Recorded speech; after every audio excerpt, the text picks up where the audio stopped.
এই বক্সের মূল আকর্ষণ ছিল আমার কাছে এই ফিঙ্গারিং এর ড্রয়ারটা। এটার মধ্যে যদি আমি ফিঙ্গারিং গুলো সাজিয়ে রাখি তাহলে কোন ড্রেসের সাথে আমি কোন ফিঙ্গারিংটা পরবো খুব সহজেই ফাইন্ড আউট করতে পারবো। এই জুয়েলারি বক্সটা আমি প্রায় 1 মাস আগে প্রি অর্ডার করেছিলাম। আর এই বক্সটা আপনাদের সাথে শেয়ার করার পর আপনারা এত এত এত মানুষ জানতে চেয়েছেন যে বক্সটা আমি কোথা থেকে নিয়েছি। তো তখনই আপনাদেরকে বলেছিলাম বক্সটা সাজিয়ে গুছিয়ে তারপর আপনাদের সাথে শেয়ার করব। তো বক্সটা গুছাতে গুছাতে বক্সের ডিটেলসটা শেয়ার করে দিই। এই বক্সটা মিনিমাম 1 মাস আগে প্রি অর্ডার করতে হয়। এটা কিন্তু শুধুই জুয়েলারি বক্স, এটার সাথে কোনো জুয়েলারি প্রোভাইড করা হবে না। জুয়েলারি বক্সের প্রতি আমার আলাদা একটা ফ্যাসিনেশন আছে।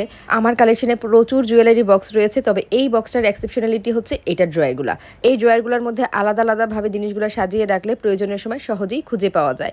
আর এই বক্সটা আমি নিয়েছি গার্লস চার্মিং ওয়ার্ল্ড এই পেজ থেকে, আর এটার প্রাইস পড়েছে 3500 টাকা। অন্যান্য জুয়েলারি বক্স দেখা যায় এক বক্সের মধ্যে অনেকগুলো জিনিসপত্র রাখতে হয়, তখন আর আমি খুঁজে পাই না। বিশেষ করে আমার আংটিগুলা আমি যখন ফিঙ্গারিং পড়তে যাই তখন দেখা যায় যেটা আমি খুঁজছি সেটা খুঁজেই পাই না। এই বক্সের মূল আকর্ষণ ছিল আমার কাছে এই ফিঙ্গারিং এর ড্রয়ারটা। এটার মধ্যে যদি আমি ফিঙ্গারিং গুলো সাজিয়ে রাখি তাহলে কোন ড্রেসের সাথে আমি কোন ফিঙ্গারিংটা পরবো খুব সহজেই ফাইন্ড আউট করতে পারবো। এই ড্রয়ারটা যে আমার কি পরিমাণ পছন্দ হয়েছে। তো মোটামুটি যেই টাইপের রিং আমি রেগুলার ইউজ করি সেগুলাই হচ্ছে এই ড্রয়ারটার মধ্যে সাজিয়ে নিলাম। এই ড্রয়ারটার মধ্যে হচ্ছে আমি ঠিক করেছি আমার ছোট সাইজের যে ইয়ারিংগুলো আছে এগুলা সাজিয়ে রাখবো। আসলে এই জুয়েলারি বক্সগুলো এক এক মানুষ এক এক রকম করে গুছিয়ে রাখতে পারে, যে যেভাবে তার জন্য কমফোর্টেবল হয় সেভাবেই সাজিয়ে রাখতে পারে।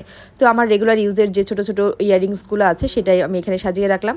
আর এই ড্রয়ারটার মধ্যে আমি আমার বড় যে ইয়ারিংসগুলো আছে সেগুলো দিয়ে সাজিয়ে নিয়েছি। এটার খোপগুলো একটু বড় সাইজের ছিল, তো আমার কাছে মনে হলো বড় ইয়ারিংসগুলো আমি এখানে সাজিয়ে রাখতে পারি। প্রতিটা ড্রয়ারেরই কিন্তু মাঝের এই পার্টিশনগুলো খুলে ফেলা যাবে নিজের মতো করে সাজিয়ে নেওয়ার জন্য। আর সবার শেষের এই ড্রয়ারটার মধ্যে আমি আমার ওয়াচগুলো রেখেছি, এখানে কিছু ফিঙ্গার রিংস রেখেছি। তো এই সুন্দর এই জুয়েলারি বক্সটা আমি আমার মতো করে সাজিয়ে নিয়েছি, যে যেভাবে চাই সেভাবে সাজিয়ে নিতে পারে।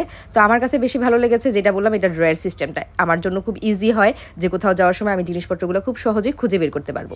তো আপনারা যারা জানতে চেয়েছেন যে এটা আমি কোথা থেকে নিয়েছি, এটা অবশ্যই প্রি অর্ডার করতে হবে গার্লস চার্মিং ওয়ার্ল্ড পেজে, আমি পেজটা পরে ট্যাগ করে দিব।